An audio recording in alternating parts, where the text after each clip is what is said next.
Good evening, ladies and gentlemen. I'm Marvin Kalb, director of the Shorenstein Center on the Press, Politics, and Public Policy here at the Kennedy School. It's my pleasure to welcome you to this forum event. We're focusing tonight on what many people consider an electronic revolution that is transforming our society, our politics, our democracy. There once was a time, and that's not too many years ago, when there were just 3 networks. Now there are many, many more, cable and otherwise, and we're promised or we are threatened with 500 channels within the next couple of years. Through personal computers, we are online, we are interactive, we are global. CNN has literally wired the world. There was even during the Gulf War a CNN effect. Now, in all of my time at the networks, we never had a CBS effect, but there is a CNN effect. And during the 1992 presidential elections, the candidates went on talk shows and avoided news programs, and there was a great deal of confusion about what is news and who is a journalist. And what impact does this all have upon the health of American democracy? In other words, is it a good thing to be so interactively online? Now, every now and then we honor a writer, an author, and a book because it's loaded with important ideas, and that is the case tonight. We're honored to have Lawrence Grossman with us. He's the author of a new and important book that explores all of these questions and advances some highly controversial ideas and proposals. The book is called The Electronic Republic. Looks like this. Reshaping American Democracy in the Information Age. Mr. Grossman is a former president of the PBS, as he was president of NBC News, currently president of the Horizons Cable Network, an informational and cultural network that is in the final stages, we hope, of development. In 1989, he was a lecturer and professor here at the Shorenstein Center, and he is the author of this Electronic Republic, and it even says here that he's a Harvard Law School dropout. To his left, Ronnie Duggar, the founding editor of the Texas Observer. He's taught at a number of colleges and universities. He was the Texas correspondent for the Washington Post in the early 1960s, authored several books, including On Reagan, the Man and His Presidency, and The Politician, The Life and Times of Lyndon Johnson. He is currently an associate at the Shorenstein Center. Nolan Bowie, to his left, is a visiting lecturer in public policy here at the school, a senior fellow at the Shorenstein Center. He's an associate professor at the School of Communications and Theater in the Department of Broadcasting, Telecommunications, and Mass Media at Temple University. He served as an assistant special prosecutor with the Watergate Special Prosecution Force. He's writing a book which has the interesting working title, Pedestrian Views on the Information Highway. Allison Davis, to my right, executive producer for NBC News, with responsibilities including News's presence on the Microsoft network, NBC, HTTV, and digital publishing. She was a writer and producer for the Today program and has begun a joint project with Scholastic Inc. and NBC News Video, bringing the power of television news into the classroom. And Russell Newman, Edward R. Murrow Professor of International Communications, Director of the Murrow Center at Tufts University. He's taught at MIT and taught sociology at Yale. He writes constantly, and his latest book is The Gordian Knot, Political Gridlock on the Information Highway. He's also the author of The Telecommunications Revolution. I would like to start by asking Larry Grossman to talk to us for about 10 minutes and set the ground rules, the lay of the land, what you're thinking about, and share your thoughts with us. Thank you, Marvin. It is not just a rumor, it is true that I'm a Harvard Law School dropout. And I've been proud of it, as a matter of fact. It's probably the smartest decision that I made in my career. I also feel very comfortable in the fact that Nolan and Ronnie are on my left. It has, I don't know what kind of political significance. And Allison and my colleague, the other Edward R. Murrow professor, Russ Newman, are on my right. As Marvin suggested, this book has just come out, and I've been on a book tour. Every presidential election has its particular characteristic. In 1988, it was Mike Dukakis's revolving door in the prison. In 1992, it was Larry King Live. And I think this election is going to be the book tour election. Both Newt Gingrich and Colin Powell are all kind of testing the waters. I figured when I went out, I would try the waters and see what kind of reaction I would get if I announced for vice president. And it might even help to sell a couple of books. I can report, having been to Seattle and Los Angeles and Miami and New York and Washington, I haven't detected the slightest damn groundswell whatsoever. There's no interest. You're too modest. And, well, I thought actually we'd have quite a balanced ticket. There's this guy from the Bronx, and I'm from Brooklyn. There's a general, and I was not a general. There's an Episcopalian, and I'm Jewish. He's black, and I'm white. We could run on not only outside the Beltway ticket, but inside the FDR Drive ticket. I don't know. Anyway, it's not working. I'm sad to report. The theory or the idea or the thesis behind the electronic republic is really a very straightforward one. I've tried to look at what is happening to our political system and to suggest in this book that we are going through a rather revolutionary transformation in our political system. It comes as no news to anybody that there is incredibly growing dissatisfaction with representative government now. People are cynical about and turned off of politics and of politicians. Every poll suggests that the public feels excluded from the decision-making process. They are frustrated by the role of money in politics, a sense that rich and selfish special interests are really determining the outcome of political decision-making. There's a great sense, and with good reason, I think, that we have a system whose controls are both inadequate and kind of sloppy. You have a choice of candidates, particularly in presidential elections recently, that nobody is terribly happy with. There's a sense that while you may agree with them on some issues, you disagree with them on others, and yet you still have to choose one. There's a realization that issues that are foremost in a campaign have nothing to do with what happens in the next 4 years in the presidency. They change radically. The economy is stupid, and now we seem to be the economy is irrelevant, and we're all concerned with international affairs and all sorts of social issues. That it's impossible to dislodge these days entrenched incumbents, and that while people can control their candidates by diselecting them, by voting for somebody else in 2 or 4 or 6 years, that moneyed interests really speak every day and have a great deal to do with how decisions are made. And we're seeing that now, especially in the Congress, as we go through budget considerations. And with all this dissatisfaction going on, that the new telecommunications technologies are really throwing gasoline on the fire of dissatisfaction with our political system. That the new technologies, the convergence of satellite and television and computers and telephone and radio are really making mass participation in government possible in ways that we've never seen before. And we see many signs of it. We see signs in the incessant polling, where nothing gets done in Washington without first taking the public's temperature. We had a theory in our Republican form of government that we elect leaders. They make the decisions for us. If we don't like the decisions they make, we throw them out at Election Day. Today, our views on their judgments are being made every day. And presidents have not only one set of pollsters, but 2 or more to make sure that they're getting an accurate picture of where the public is. We see it in the fact that as soon as Clinton got elected and he started making nominations for his cabinet, the White House switchboard broke down because of the use of telephones and faxes. It's not enough to go to the polling booth. People want the president to know what they think and in what priority order on a day-by-day basis.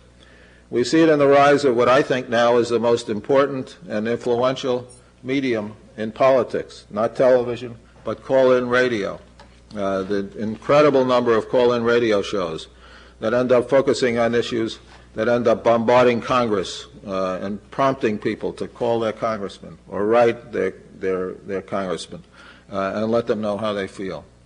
We see it in the rising use of the Internet, very dramatic, in which there's interactive communications going on and people sitting in their living rooms and dens and kitchens creating political insurrections on issues that they care about.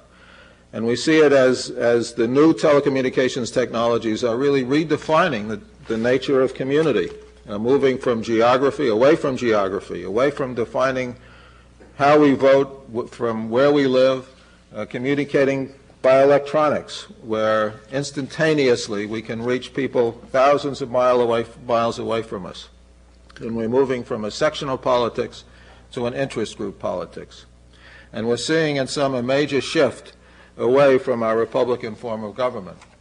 And I would suggest that it is very clear that as people see the possibilities in this new technological environment of communications, that people are demanding a seat at government where the daily decisions are being made. And we see many different manifestations of it. We see it in the staggering increase in public opinion polling. Somebody estimated it was 4,000% increase in the last decade. We see it in the very dramatic increase in the number of state initiatives and referenda.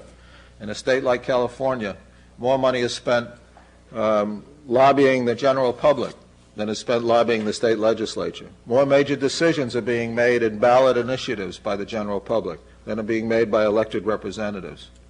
We see it in the rising demand for term limits, to throw the rascals out and make sure that the people have increasing power and their elected officials have less power. We see it in the growth of direct primaries, where the general public is picking the candidates for president, and no longer is it party bosses or even party delegates. And we see it in declining party loyalty, as political parties have very little influence now on how people vote, and labor unions and other intermediaries are declining in influence. And we see it in the changing nature of leadership. A president can no longer proclaim. The president has to take soundings and has to constantly test public opinion.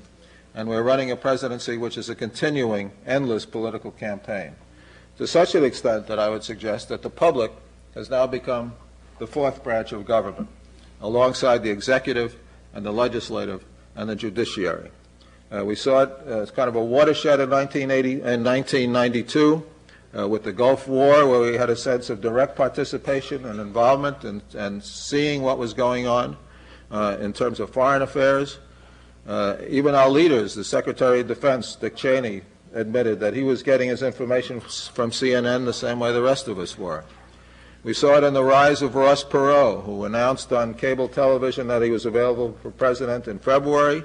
None of the mainstream media went near him, paid any attention to him, covered his announcement on a program that achieved less than 1% of a rating.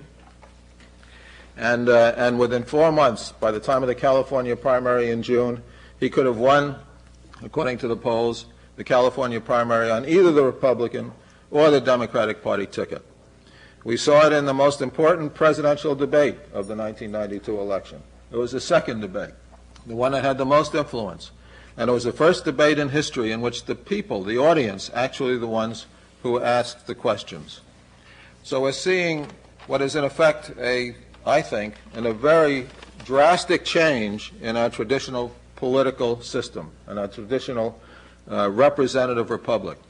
We're seeing a new form of government emerging, and in fact that has already emerged, and I call it the electronic republic. Its outcome is uncertain, but its outlines are becoming very clearly defined.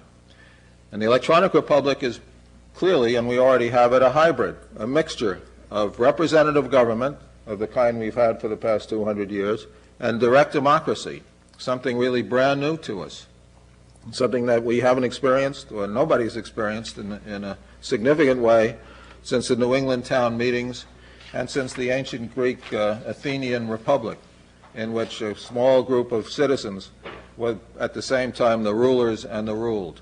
The people are participating directly, at least those who choose to, in the major decisions of government. And it's got great promise in many ways. It provides more democracy. It provides the public or the people with more control over their own futures, or at least the ability to participate in making the decisions that affect their lives and their property and their children. It gives people a sense, if we exercise it properly, of having a greater say in the issues, as opposed to being so frustrated as they are now with the sense that they are not participating in the decisions. And at the same time, it has enormous perils. What my colleagues keep calling, and with great distrust of the public's judgment, the ignorance of the public, the disinterest of the public, the worry about the passions and prejudices of the public, of an excess of democracy, eroding our traditional constitutional system of checks and balances and the separation of powers. We see a change from geographic government, which our whole society is based on, to interest group government. And we see great concern about the exclusion of the poor as we move toward this electronic democracy involving computers, and not only having access to keypads and the ability to cast ballots, but also having the ability, the knowledge, the education necessary to use it. And we see the tremendously increasing emphasis on the influence of money, of dollars, because you've got to not just reach and buy a few congressmen or a few legislators, but you've got to reach out to the entire public in order to get the public on board for the major decisions. And we're seeing that now happen with welfare, the welfare debate and the Medicare debate and the other major issues of our time. One brief illustration of what's happening, we might point to the stories about the Colorado initiative that was argued before the Supreme Court in the last 2 weeks. An initiative that was passed by a majority of the citizens of Colorado that in effect ordered every community in Colorado, prohibited every community in Colorado from passing any special legislation or ordinances that would give rights to gays and lesbians, special rights, special privileges, they called it, to gays and lesbians. The Colorado Supreme Court threw it out as being unconstitutional. Here's a court standing directly in the way of a majority vote. It's one thing to overturn a law passed by elected officials. It's another thing to overturn an initiative that has been voted in by the majority of citizens in a state. And now the Supreme Court has to deal with that. It's putting enormously increased burden on our courts. And the question is, as we move into this electronic republic that is basically fundamentally changing the nature of our political system, what kinds of new policies, new structures are we going to adopt, are we going to need to deal with it, rather than just let it come upon us and worry about whether it's going to go us in the right direction or lead us increasingly toward plutocracy and oligopoly? Do we need cooling off periods in public referenda? Should they be advisory rather than determinative? Do we need a supermajority when we have a referendum in the state of Colorado, or increasingly on the federal level, on an issue like rights of gays and lesbians? Do we need a sunset provision so we can change things rather than keep them permanently if they're amended? We see increasing efforts. Don't raise taxes without a public vote. Don't go to war unless the public decides that it's appropriate to go to war. It's no longer enough for Congress to pass the law. It's now being demanded increasingly that the public participate in those decisions directly. And perhaps more important than anything else is the question of access to information, access to the media that are determining where we go and in which direction, question of the use of dollars, and the question of the gatekeepers, as we saw in the recent dispute between CNN and AT&T on telecommunications reform, where CNN turned down commercials by AT&T, which was opposed to the new telecommunications bill. And CNN had a direct interest, because of its new association or involvement with Time Warner, in favor of the bill, and CNN was against it. And the fact is, it's the only place that AT&T can place its commercials. Well, nobody cares much, because that's a fight between the rich and the wealthy. But it is symptomatic of the whole question of access to public opinion. How do we get a level playing field in dealing with these issues? And how do we get an educated and informed and intelligent citizenry to cope with the demands, the increasing demands of our electronic republic as we move into the 21st century? Thank you, Larry, very much. We have four discussants who have heard Larry speak, both right now and perhaps even this afternoon, and might even have read the book. And we'll start with Allison Davis of NBC. I unfortunately only got through 3/4 of the book, but one thing that sort of struck me, Marvin, what you said in your introductory remarks about this being a revolution, and I do believe as a child of the 60s that this is truly a revolution, and I think I'm very proud to be a revolutionary. I liken this whole information breakthrough, if you will, to 1950s television, and I wonder if these are the same kinds of discussions they were having in the early 50s. I can say that I was a little bit too young to be a part of those discussions. But the fact is that we are moving into an area, into a territory that is extremely hard to define, that is always changing, and that is more massive than I think we can even fathom. For those of you who have surfed the net, I guess you understand the enormity of what we're talking about. I, about 3 months ago, took a position as the executive producer of NBC News efforts online because I believed in my heart of hearts and still believe that we have to keep the journalism in this. I was very concerned in surfing the net when I saw all of these wonderful visual pages, all these wonderful home pages, chock full of information from people and organizations that I have never heard of, and that certainly frightened me. But now I'm finding that if we don't, as journalists, get into this game, then we are going to be left out of it.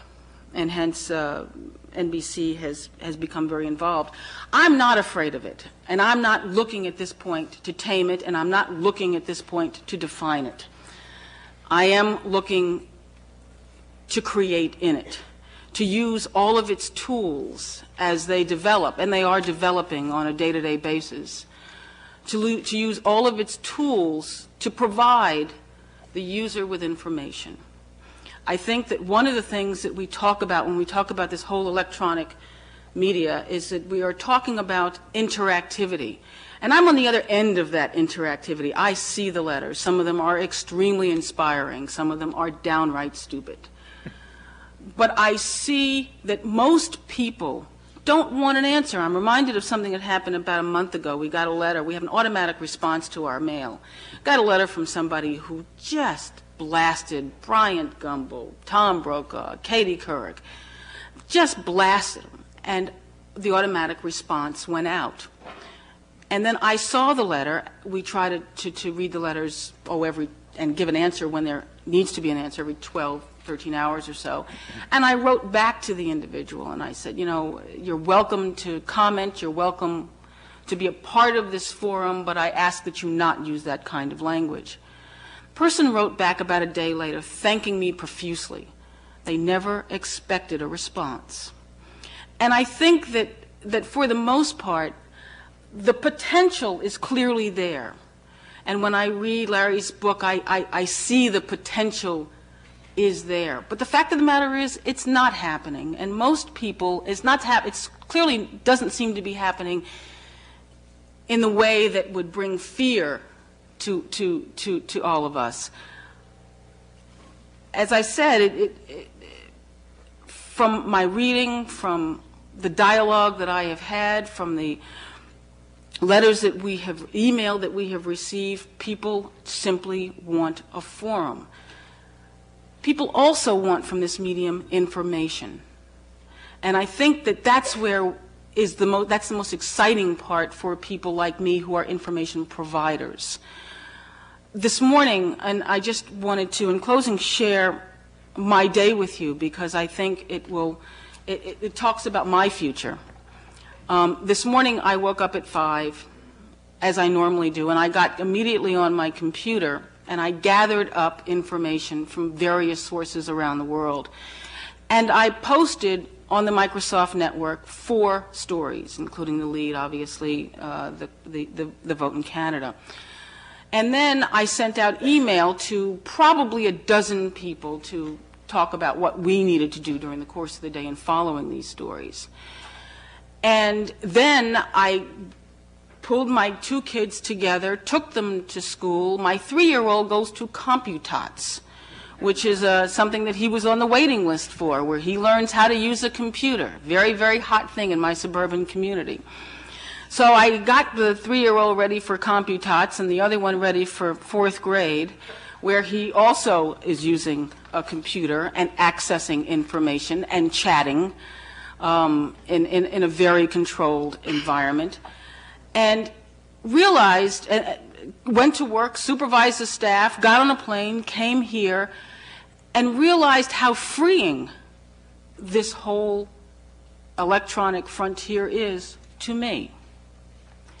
There are a lot of things that we all have to be very concerned about. I don't disagree with that at all.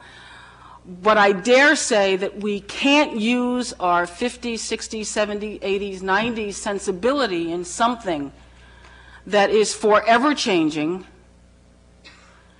and that frankly may not want to be tamed in the way that we want to tame it. Thank you, Allison, very much. Allison mentioned Canada, and the vote in Quebec is, of course, today.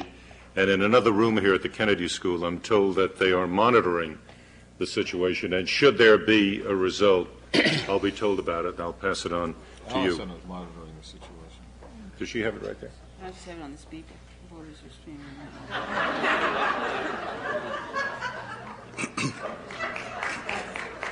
It's on the beeper. It's coming over. Ronnie Duggar. I think the world of Larry Grossman and of his mind. I think he has a compass of the variables involved in the situation for democracy and television and the related media that is unrivaled, and I congratulate him for his book and for bringing this subject before us in a way that is, to me, however, provocative. His thesis is that the electronic media are contributing to the arrival, as a fact today, of an electronic republic and to the arrival of the American public as a 4th branch of government. I would like to suggest a counter-thesis, not actually in disagreement with Larry. I find myself in fundamental agreement with him about the elements at work and the situation we're in, but because tone goes to the question of action. And if we believe we have an electronic republic now, although Larry doesn't say so, I think the general effect of that belief, which is contrary to my intuition of our reality, is to innovate one. I believe this is not an electronic republic, but an electronic oligarchy, and that the problem is how to make it an electronic democracy. The fact is known in our hearts that we want serious public discussion of public issues, and we hunger for it. But major corporations now control most of the access, much of it anyway, to our minds, and the selection of the subjects, which we are encouraged to think about from day to day. 20 corporations own and control more than 50% of American radio and television stations, newspapers, magazines, book publishers, and major movie studios, facts we know thanks to Ben Bagdickian's lifetime work. The commercial television corporations, which dominate the national consciousness from day to day, debase and daze people with foolish and violent programming. Before one of our children is out of grade school, he or she watches, before out of grade school, on the average, 8,000 murders and 100,000 acts of violence on television. There is no vision, and the people are perishing. The major media corporations run their enterprises, basically, in accordance with the selling, profit, optimizing, optimistic ideology, which I think we should name the corporate line, just like we named what the communists put out as the party line. Yet, in the words of Mr. Grossman, in a very fine paper he wrote for the Shorenstein Center, the public finds out what to think about through television, makes up its mind based on what it sees on television, and then discovers what it is thinking by watching the polls on television. I would suggest that it might be an alternative way to approach this subject by taking as our starting apotheme something else Mr. Grossman said in that paper. No government or small group of big corporations should ever be permitted to control the majority or even a large proportion of our vital sources of information. Yet that is not, close quote, yet that is not the case. It is TV's effects on democracy, I think, that are the worst debasement of all. As Jefferson and the early founders posited, a democracy depends on a well-informed electorate. The fact it imposes on the mass media a duty to inform the public seriously on these issues, and by every measure, television fails. Commercial, mainline television. The newspapers suppress any serious criticism of the corporate system as a system because that system pays their bills. The television networks have abandoned democracy because it doesn't make them any money. John Stuart Mill's free marketplace of ideas is now being replaced by the corporate selling marketplace. Now, I think in sum that what we have in our media organization, and you have to focus on who owns the media, since that's who controls it ultimately, television and radio are now owned by a conservative oligarchy, and that is not democracy, it's oligarchy. And is not spreading democracy, but is destroying it. By central political control of the means of mass communication, and by the systematic and intentional abandonment of the commitment to public service, which was specifically spelled out in exchange for being given our public airways and the use of them. As a practical matter, the government, under the broadcaster's pressure, has abandoned the fairness doctrine and the equal reply rule. The corporations running the TV and radio stations are, in effect, using our airways to propagandize us in their interest and for their politics, and to maintain a sense of what is the mainstream, of what is an acceptable subject, to exclude ideas which challenge their financial and political hegemony. One of the deepest trends, which we talk about often at the Shorenstein Center in public information on TV, which is to say in the news on TV, is its transmutation into, from news into entertainment. Now, what accounts for that? The effect of it is to replace citizens with consumers, to put the emphasis on buying instead of being active as citizens. And it is not, I think, a coincidence that that serves the owning corporations by increasing their sales and decreasing critical citizenship.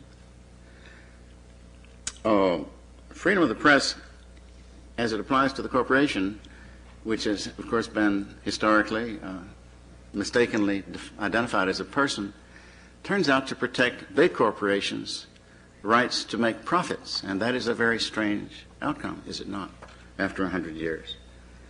Now, I would submit the intuitive truth, in my mind it's a truth, that there is a direct correlation between the quality of the informedness of the citizenry and the quality of the democracy. The disturbing implication of that truth, if it is a truth, if you agree it is a truth, is that the debasement of the public attention and information and informedness, which is the public, of course, dominantly focusing on television, is the debasement of the quality of democracy. And that logically, it can turn democracy, which we presume to be a good, into a bad. That the system can still be democratic, but not worth a damn. In my view, the question comes down to the corporate control of democracy through the media and deep democracy. Now, I deeply agree with Larry that Internet represents the cause of deep democracy, whereas I would assert, perhaps with more acerbity than he, that the commercial corporate networks represent the oligarchic tendency in American social organization. As internet and email, electronics are indeed democracy because they facilitate horizontal communication between individuals without limits.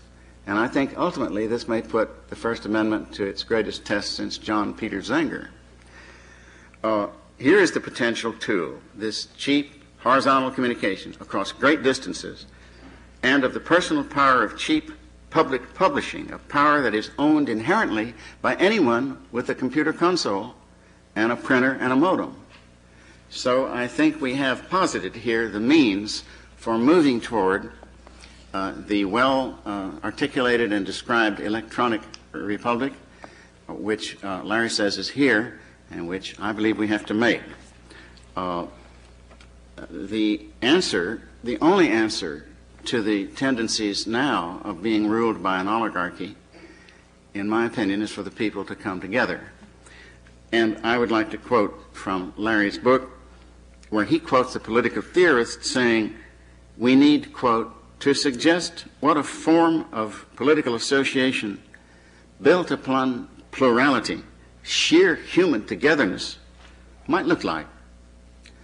I think that is beginning to happen, and I think it's very exciting to be alive now, but that the issue is in doubt. Thank you, Ray. Russell Newman has been studying and researching and writing about this communications, telecommunications, electronic revolution for a long time. Russ?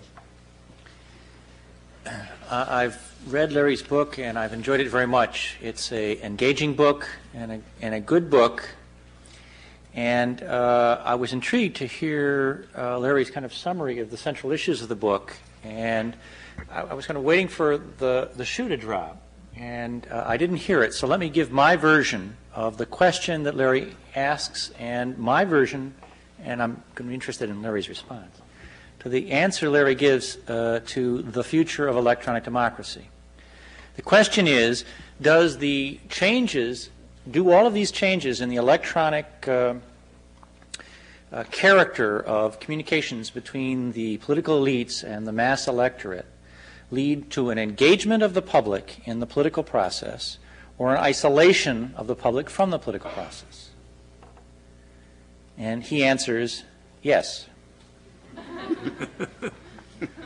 Having studied this issue for a couple of years and working on this book, and then I have to admit in the middle of the book he came up to Tufts and we talked a bit about the central issue of his book. And I think that's the best answer in some ways because he said, yes, indeed, there are aspects of these changes that will engage the public and make it possible for people to participate through talk radio, through the internet, through smaller special interest channels on cable, as he is now professionally involved in, to become more engaged. And yes, there is this form of conglomeratization. The prediction that Richard Monroe, then CEO of Time before it became Time Warner, before it became Time Warner Turner, said, I think in 5 or 10 years there will be 5 mega media, dominant forces owning and controlling the media of the world. And he may, that is, Richard Monroe, may yet prove to be correct. And in concluding his book, Larry says, and in some ways the answer is up to you. Now that I've addressed the issue, it's up to the public to demand that one side or another of these two potentials in the electronic revolution to come to pass. It is implicit as a discussant and a reviewer and somebody reacting to a book to be critical, and I want to be critical of Larry's book, and I'm going to be critical in the following sense. I think he starts moving in the right direction, but he doesn't go far enough. Larry Grossman has spent much of his career in the public sector and in the private sector. He's worked in commercial broadcasting and in news and in public broadcasting, and so it sort of is the traditional answer of if you're going to have a media system, who can control it? Well, you could sort of put it into this quasi-public funded PBS, CPB, bureaucratic, whatever, form of broadcasting, or you can have commercial broadcasting. And at the end of the book, Larry says, look, these are questions that are just too important to let go. Let's have a president appoint a high-level commission to address the issue of who will control the evolution of these media. And I think that's where Larry pulled his punches and didn't go far enough, because I think, as my fellow panelists have implied, there is a real paradigm shift here, and the nature, especially of the Internet, allows anybody with a modem and a computer to be as equally accessible to those who would find them out on the net as the NBC online service and as Bill Gates' evolving Microsoft / Murdoch / News Corp news service. And although the promotion for Murdoch and for NBC will be much louder and more dramatic, it's indeed possible that if Uncle Joe has a really interesting interpretation of what's going on in Bosnia or what's going on in Chiapas, that information is literally, in terms of the way in which the Internet works as opposed to single-channel, 10-channel, 28-channel broadcast television works, a whole different paradigm. And my criticism of Larry's discussion is that he continues to battle with, well, is it a public domain question? Is it a private domain question? How can we constrain? And he, as Ronnie addresses that question, struggles with the question of a few owners of the commercial media.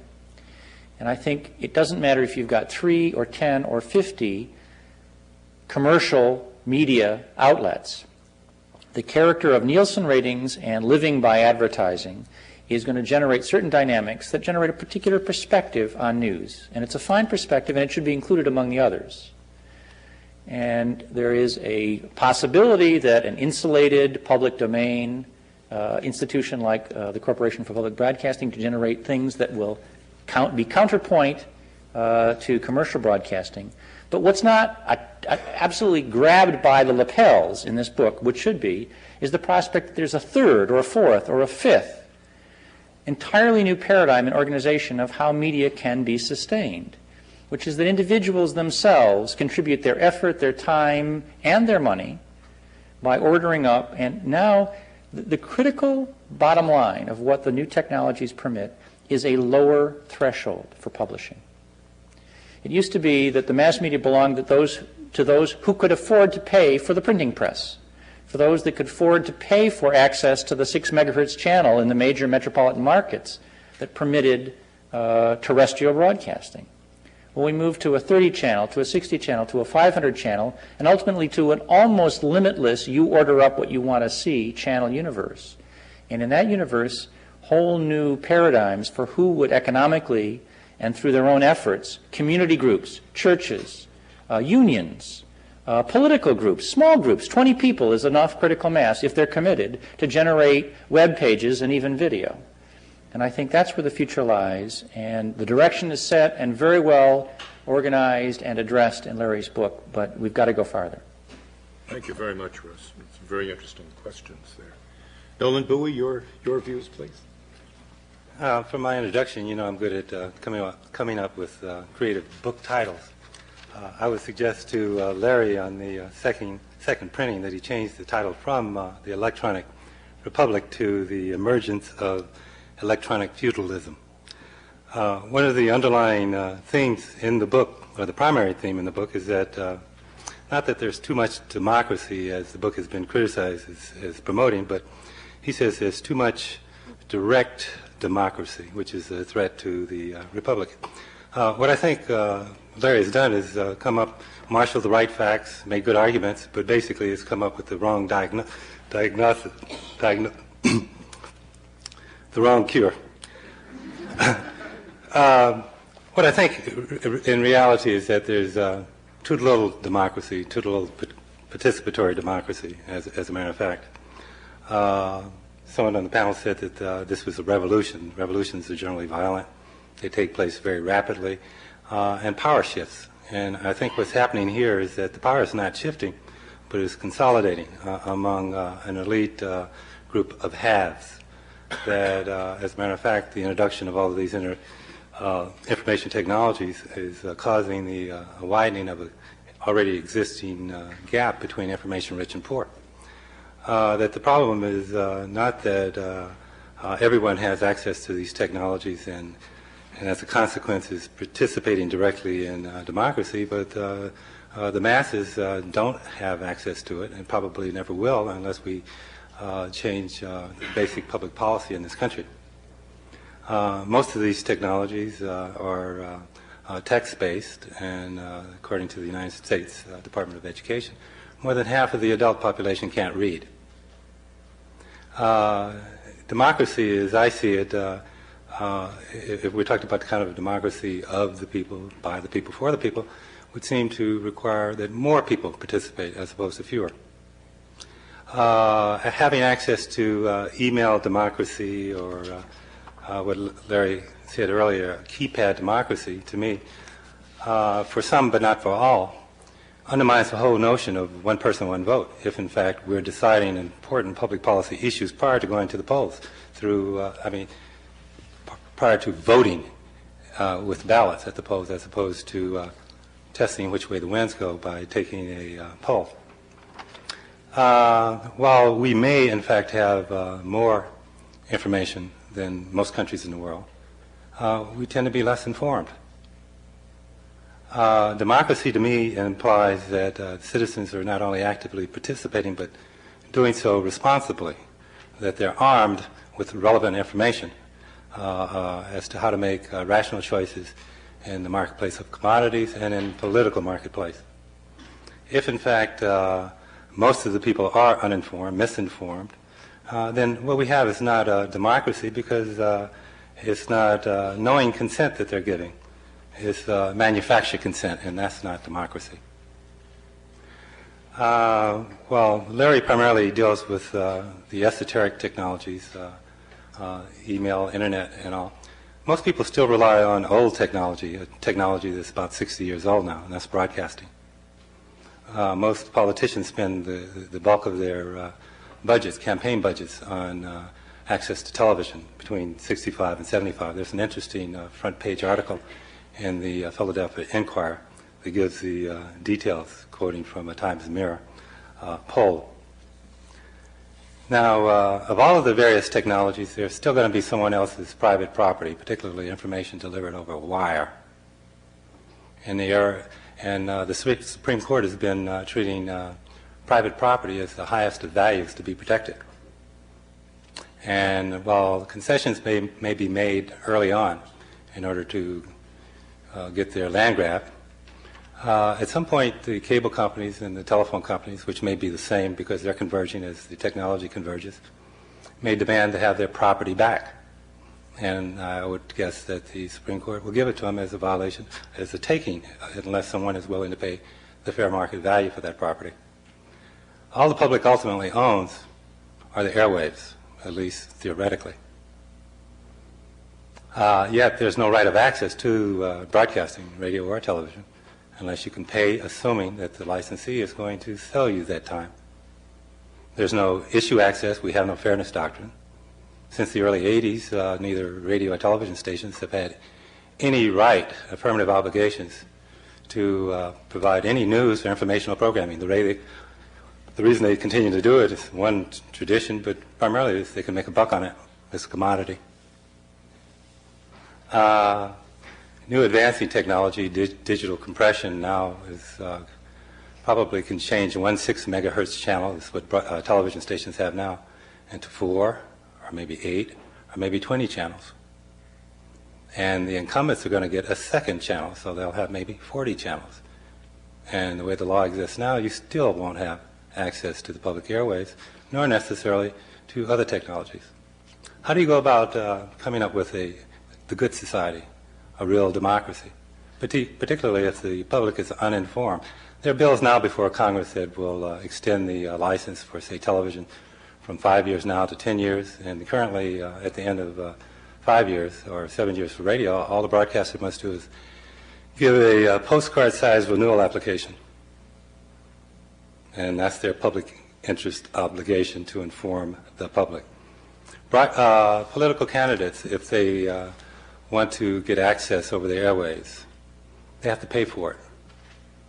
What kind of democracy do we have as a consequence? What kind of people do we get elected? What kind can afford to run? People who are tied to wealth, or who are wealthy, or who are tied to a pack. And what I see in this, emerging from this book, is not that we're moving toward democracy, but we're moving toward a corporatocracy, a government of, by, and for the corporation. And until the public, and you can't really mobilize the public on email because the bulk of the population don't have access to it. And even if they did, they couldn't read. And they might not be able to even pay their telephone bill or their email bill. I really like, the best thing I like in the book is Larry's recommendations in Chapter 9. I would urge everyone to read the book or at least check it out at the library and Xerox that page, those 2 pages. Bye. Larry says that we must ensure that all citizens have access to appropriate information technology and the ability to use it. I agree wholeheartedly with that, and if in fact we don't, we have something less than democracy, what I refer to as electronic feudalism. One other point I'd like to make. I first met Larry in about 1976. Most of my career has been spent as a public interest communications attorney or advocate. And at that time, I was a staff attorney with Citizens Communications Center.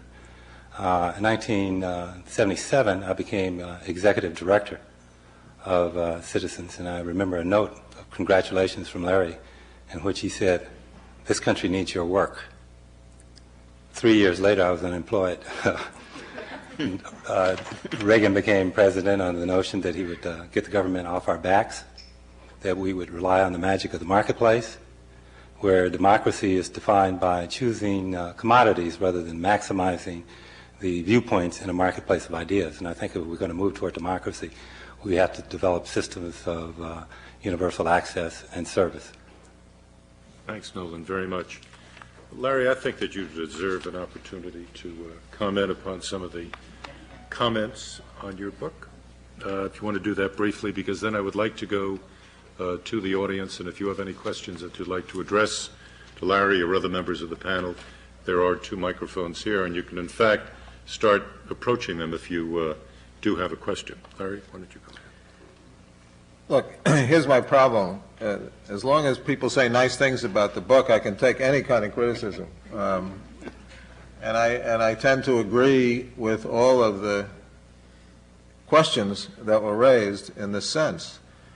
I don't think there are easy or ideological answers to this. Russ raised the question of whether it is isolating people or involving people.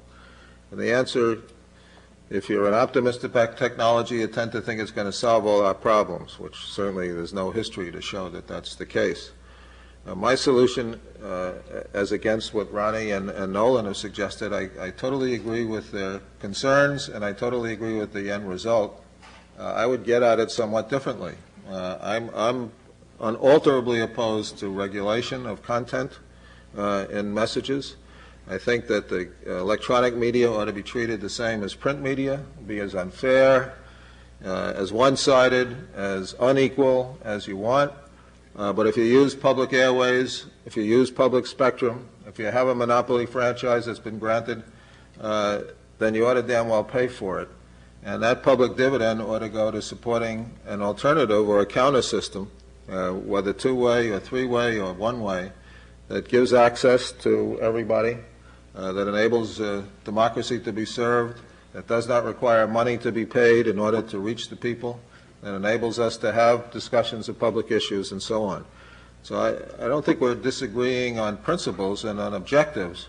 What we are talking about is trying to find interesting and realistic solutions to the problems of inequality, of plutocracy, of oligopoly, of massive central control. And it's interesting now that we have less concern, and I'm not so sure, by the way, that that's a good long-term idea, less concern about government control of media. The whole notion that a government agent will decide what's fair and what's not fair sends shudders up and down my spine. And we're more concerned now with corporate control. I think that's a healthy concern, but I would hate to see that those are the only 2 alternatives that we have. We need a system that is free both of government control and corporate control.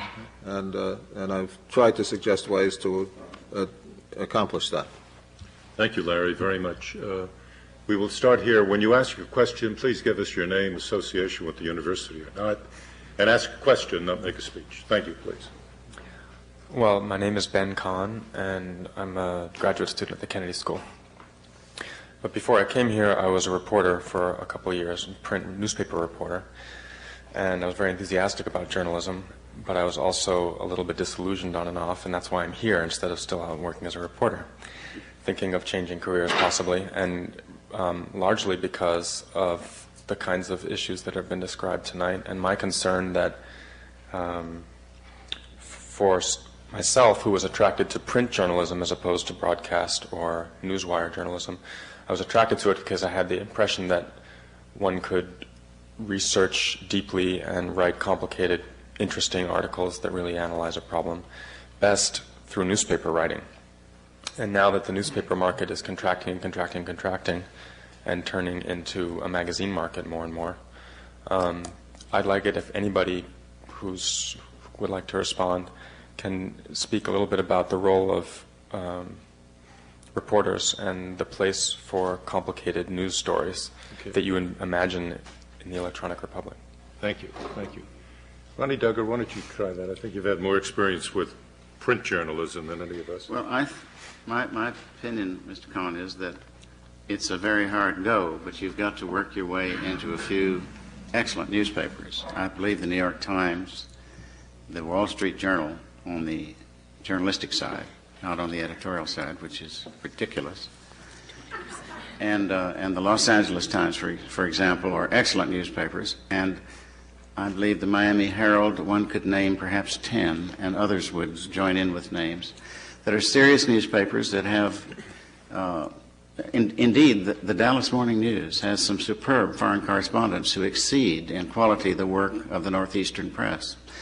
So there are pockets of excellence, and it's a kind of an apprenticeship suffering that you go through to get to those places, and without these newspapers, I myself would be very much more in the dark about the world than I am. I'm grateful to them. So I think print journalism, it has redeeming centers.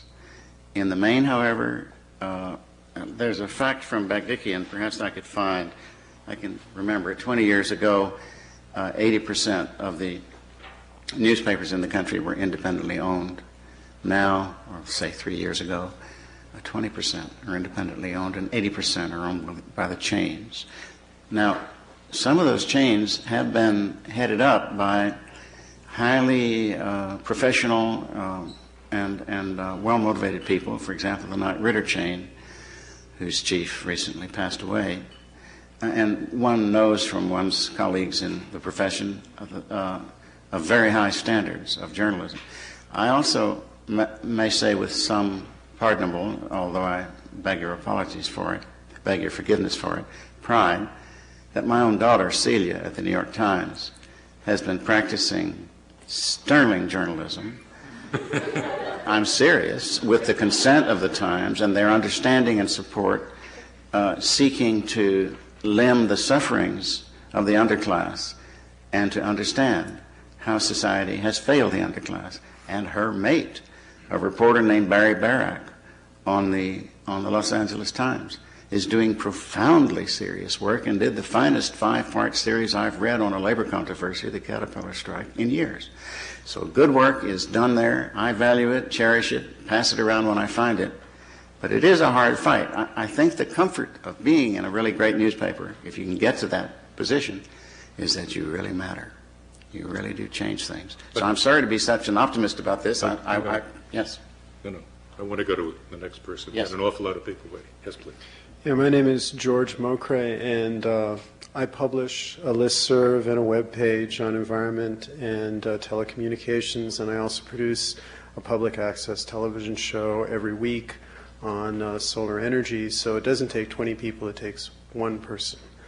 I've actually reviewed your book online and actually took those suggestions and, in fair use, republished them. I found it to be an interesting book. Today at MIT, earlier, while you were talking here, there was a forum on cyber democracy with Mitch Kapoor and a representative of the German Greens, and Coralie Whitcomb. And if people are interested, they should get in contact with Coralie Whitcomb about the telecommunications bill that's happening right now. My question is, the one thing that disappointed me in your book was that you didn't talk about enough of the experiments that are actually going on. You didn't talk about Ted Becker. You didn't follow up with Jim Fishkin's work, and I had hoped to have information from him. I emailed him last week, and unfortunately he didn't get back in contact with me. You didn't talk about Dwayne Elgin. You didn't talk about City Vote, which is happening now. You didn't talk about all these different ideas of democracy and teledemocracy and electronic democracy that are going on now, these experiments. And I wish that someone would give us an update on those particular experiments. Before I get an answer, I plead with you all, ask a quick question, and I even ask the panel a quick answer, because we've got a lot of people who like to get everybody in. Larry, you want to respond to that? Well, obviously, there's the next book coming, right? Because there is a lot going on. There's no question. Some of it, I think, important. Some of it quite specious. One of the things that we found in all of the experiments, and I do talk about some of it, I talk about Fishkin stuff, is that people will participate initially in some of these experiments, but then when they realize that it has no real deciding quality, you know, it's just a trial or an experiment or an effort. There was a major effort in Hawaii to do teledemocracy. People say, well, what the hell am I wasting my time for? And the participation drops off. So experiments are very tough. And there are efforts now to get samples of the population in which they get steeped in a particular issue, and then they're polled so that it's a kind of an informed poll. I think those make nice press and nice journalism, but I don't think they make very realistic democracy at this point. But it's a fascinating time, as you suggest. Thanks, Larry. Danny? Yes, Mr. Grossman. My name is Danny Grossman. I'm a student here at the Kennedy School, and despite my tremendous respect for anyone smart enough to have a name of Grossman, I'd like to challenge one of the basic points that you made about the reemergence of the public, in quotation marks. And basically, hasn't the public been there all along? And I think that isn't the public today now just a little bit more isolated? I mean, first with the TVs, which came in the 50s, and now with PCs. And when Mrs. Davis tells her very poignant story about people who are very harsh, abusive, or whatever, doesn't this media actually, which promotes anonymity or the anonymous element, doesn't that drive us a little bit further away from democracy? I think every student here has read I think every Harvard student has read already Putnam's Bowling Alone in America, in that instead of having responsible interchanges where we see face-to-face with people, and that's the bottom line, when you have to own up to your opinion because that's who you are, doesn't that foster a responsible democratic participation, and isn't this driving us a little bit away on the public's part? Good. The answer is yes, and I'm going to be accused again, but the answer is yes and no. You cannot have a country of 300 million people who can have face-to-face conversations. At the same time, much to everybody's shock and surprise, the focus of the Internet and the World Wide Web and the computer bulletin boards has got nothing to do with choosing endings to football games or anything of the kind. It's been encouraging chats, encouraging dialogue, email, the ability to communicate vast distances and have dialogues. Now, a lot of it is baloney, and a lot of it is ignorant, and a lot of it is outrageous. But electronics is, as deficient as it may be, at least a way of getting people to have conversations. And polling is very inadequate because you can't have a discussion in polling, but at least you can get a sense of where people are, which you never were able to do before. So yes, it's isolating, and at the same, that's the problem with this stuff. It's isolating, and at the same time it is participatory. For those of you interested in the vote and the returns from Quebec, with 20% of the vote in, the We's have 50.7%, and the Non has 49.3%. So it's terribly close. That means Yes, Louise. what does it mean? Separatism, you mean? Separate. The separatists are leading. Supermajority. But not by much. How do you say maybe in French? Please, your question. Your prediction is, Pippa Norris predicted it would be 59-41, but she wouldn't say who would lead. So she's right. My name's Paul Johnson. I'm with a local grassroots group that's concerned about these telecommunications issues. It's called the Telecommunications Policy Roundtable. My question is for Ronnie Duggar regarding this telecommunications bill, which many think nothing will have more of an impact on the nature of communications and democracy than this bill that was voted on in the House and Senate just a few months ago. Particularly, the question is regarding the cross-ownership provisions. For the last 60 years, we've built laws to sort of prevent the ownership of media across different medias by one media. For example, television company, broadcasters owning radio and newspapers and whatnot. Some people, in fact, experts on this bill. Someone ask a I'm asking the question. I'm asking the question. All right. The question is it true that with this bill, one company, probably your local phone company, will be able to own all the AM and FM radio stations, the newspapers, and then we'll have to decide whether it's going to own 2 VHF stations or the cable station? I can't say exactly whether it's true. I've read the stories in the Times about these bills, and they're totally appalling. They simply abandon the purpose of spreading the ownership of the media. It goes a little further than the present bill in my own mind. What's happened to the First Amendment? The First Amendment said Congress shall make no law abridging freedom of the press.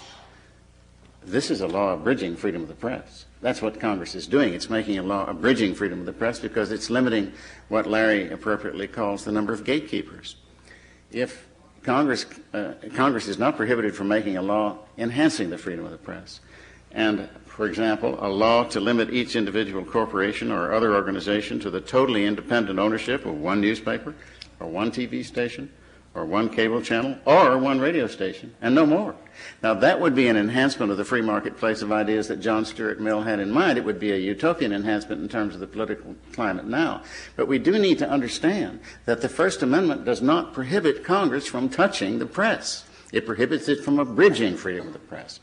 Well, I think what you're seeing now is a combination of two things: the power of the general disposition to fold onto the corporation, which is now dominating the country, but secondly, the fear of specific politicians who are in office or wanting to run for office of the domination of the local media. They come out on an issue like this, they're done for. They're not going to get any, maybe not. They're certainly afraid they're done for. But I think we're in a very deep hole here. Nolan. In response to your question, the bills pending before Congress would allow technically a single entity to own all of the radio stations in the country, about 12,000. And to reach up to 35% of the television households, as well as to eliminate the prohibitions against cross-ownership, so that they can also own a newspaper or a cable or even maybe a telephone company within the same community. However, it would not be in the interest of any single corporation to do that. What they want to do is optimize it. So it may be down to 6, like Russ has suggested. Russ Newman. Come on, Harvard, wake up. This is the old issue about cross-ownership. It's the old issue about how many, let's see, is it 6%, 32%? The whole new issue is finding a new entity besides corporate ownership. I had the wonderful experience when I was teaching at Yale and was painting my front porch of listening to Black News, a radio station that generated national news coverage with an orientation towards the black community here. I said, gosh, this is interesting. And sure enough, within a year, it was off the air because it's very hard in a commercial system to support minority interests. What's great about the new two-way interactive electronic media is the critical threshold is smaller. Mr. Morcray was here earlier and said, you don't need 20 people to run a system. Mm-hmm. One guy, if he's got the financial resources, can run it. $20 a month. There you go. Let's take advantage of these news sources and stop arguing over the old issues of whether you want one capitalist, 4 capitalists, or 19 capitalists owning the various radio stations in the Boston marketplace. The question is to move beyond that paradigm to the new paradigm. Thank you. But you can't ignore what the hell is the dominant mainstream media of today while you're waiting for the new paradigm to develop. No, you can't. True. Yes, please. My name is Judy Canales, and I'm a mid-career student here at the Kennedy School, and I'm from Texas. and a reader of the Texas Observer. Oh, my. The question that I have, and it's been touched upon somewhat here as far as our panelists, is access, and specifically access of minority communities to the Internet, which, as everyone knows, the profile of the participant is usually white male, educated, wealthy, young. Could one of the panelists or several comment on access as far as participating one way and then using it to spread messages of that break the norm? First of all, I think that the profile might not be accurate. I mean, the profile that you stated might not be accurate. There have been several studies on who's online. I think Times Mirror just put one out 2 weeks ago. And in fact, there is an influence, obviously, to afford some of the equipment, but I don't think there are increasingly large number of women who are getting online, and the sort of prototype, the male geek that we all think is online and out there might be much more of a stereotype and not true. But I think that access is something that concerns clearly me more on a personal level, and access to all of these wonderful new services. We are trying to actually build something in our community with elderly people, because elderly people are very, very isolated in our community, and find that when they go to the church, they are very animated, want to talk about their families that are spread out all over the world, and we are trying to make email accessible to them. We're trying to get corporations to support schools and put some of these pieces of equipment in there. Unfortunately, many schools in this country don't have the infrastructure to support it.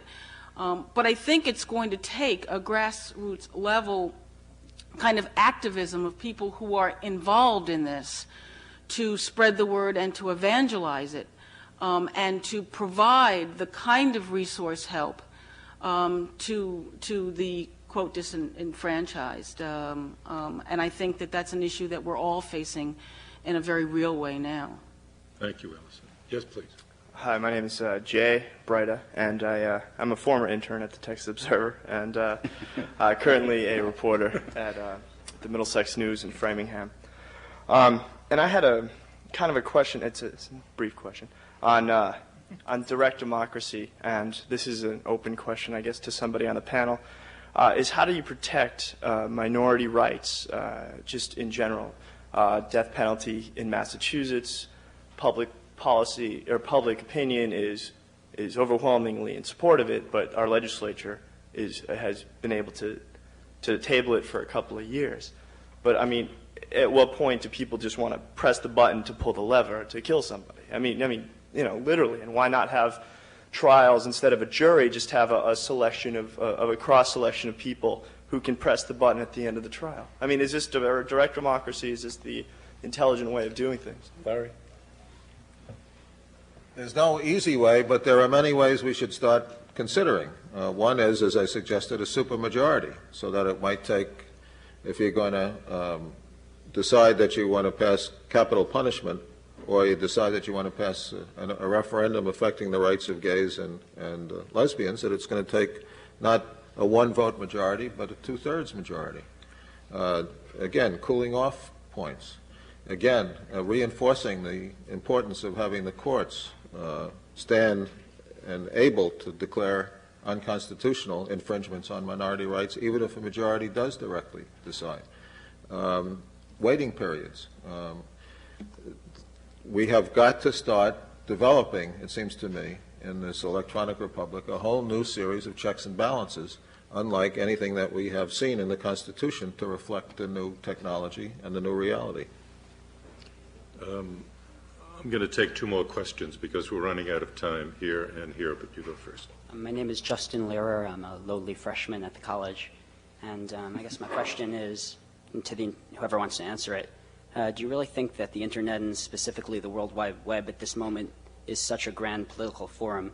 I mean, surfing it pretty regularly, I would say that it's more just a place for entertainment of the broadest and really most bizarre form. Do you really think that the people using the net right now have any interest at all in politics beyond, what the regular public has? Russ Newman, why don't you do that? In 1922, radio was an amateur development.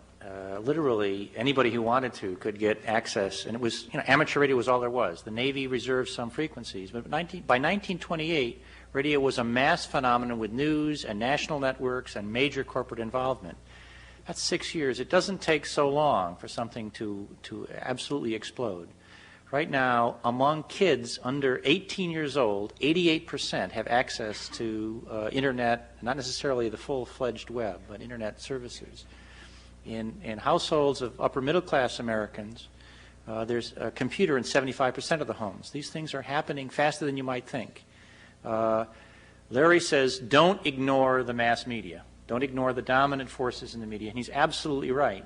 But I think we're watching a transition that's happening, and that if you say, well, this is 20 years out or 30 years out, I think you're missing the point. It's happening very quickly. How do you address, Russ, the points that Nolan raised earlier, that so many people can't read, and that not everybody can afford to buy this kind of instruments? Allison Davis arrives here with all kinds of gadgets, but she's very special. What about all those people out there who don't have the money to buy this? Are you not then, as this may move geometrically up for those people who can't afford it and use it, does it not leave more and more people behind? Is that not a possibility? Okay, the issue that Nolan raised, and he was very gracious to come up from Temple last year to participate in our Information Haves and Have-Nots seminar at the Murrell Center at Fletcher, is a very important question. The numbers that I tend to rely on are that about 28% of the American population has difficulty reading English at a capacity that would permit them to understand international news. They can read and write some, but it really gets difficult if you get into the complexities of the kind of character that would be representative of news. And for a large number of them, the issue is a language, not just English. It's a matter of Spanish or some other native language. And that one of the nice things about the new media is it allows for multilingual broadcasting. It actually works in the right direction, and it can engage individuals. There's going to be a portion of the population, Karl Marx called them the lumpen proletariat, that are never going to get engaged in the political spectrum. But if you can get 80% involved and use the technologies, including people that have issues, for example, of limited sight or limited hearing, the technologies work especially well for them to engage them. And I think it's our debt to make, and this is the question that Nolan raises, this is the question that Larry raises. Are we going to just simply say how many corporations are going to line up and buy the spectrum and make the new technology work? Or are we going to set public interest standards to guide that transition? That's the question Larry raises. The answer isn't Larry's, the answer is yours. I mean, whether we have a regulated monopoly or an unregulated monopoly question. Oh, boy. Your last question, please. Your question, the last one. My name is Jane Kaplan, and I'm an MPP1 at the Kennedy School. I really enjoyed your book, and I especially enjoyed that you were willing to make specific recommendations. And what I wanted to ask you is if you would be willing to go a step further than Chapter 11 and recommend to me, as someone who's trying to learn how to make policy, how to get something like the Commission on Citizenship to happen. Actually, you should talk to Ronnie Duggar, who himself is organizing such a movement. And not by myself. Well, I don't mean not saying by himself, but is doing it, and is much more a political realist and activist than I am, since I'm more of an observer and commentator. Ms. Kaplan, maybe I could address the subject of both your and the antecedent question. About Internet. There's an organization called Pol Women, which is their Internet address, Political Women. And apparently it's just a couple of women who are political who set up a web page and sent out a message. And they now have 3,500 members. Third Parties 96 is a Green Party organization run largely by Linda Miller and Sam Smith. And I learned the other day that they have 1,000 participants. Now, you talk about, say, a lot of surfers and so forth, the antecedent questionnaire, and they don't see much politics. But, of course, politics is focus and people deciding to act together. And I believe it's correct that Internet has the character of deep democracy, that people are free to do what they have the will to do without the impediment of needing access to mass media. But that doesn't mean that this in any sense is other than just a start. But it didn't exist before. So I do think there's some grounds, Ms. Kaplan, for yes. And as to how you make policy, I think as a policymaker, you're going to run into what the reform progressive movement in the United States has been running in for about 30 years with increasing frequency. Until now, it's a brick wall. You're not going to be able to make policy because independent-minded persons are not going to be making policy independent of the controlling group, and that the only solution really is the emergence of a broad democratic population working together, in my opinion, prepared to replace the Democratic Party, which no longer exists as it used to. But that, I'm not making a political statement. I'm making an analytical statement. I analytically do not believe that policymakers are in control of the consequences of their work anymore, and the country is not in a free democratic state. So I think there has to be a broad-based solution, and that otherwise we're whistling Dixie. Okay, the opposition view on that is that an individual effort is absolutely crucial, and to keep at it as best you can. And the Kennedy School is one good place to start and to work it. There are other places too. This is an awfully good place to start and to work it. I want to thank our panel. Really good, solid, wonderful discussion. I want to thank Larry and congratulate him on his wonderful book, and thank you all for being with us. Thank you.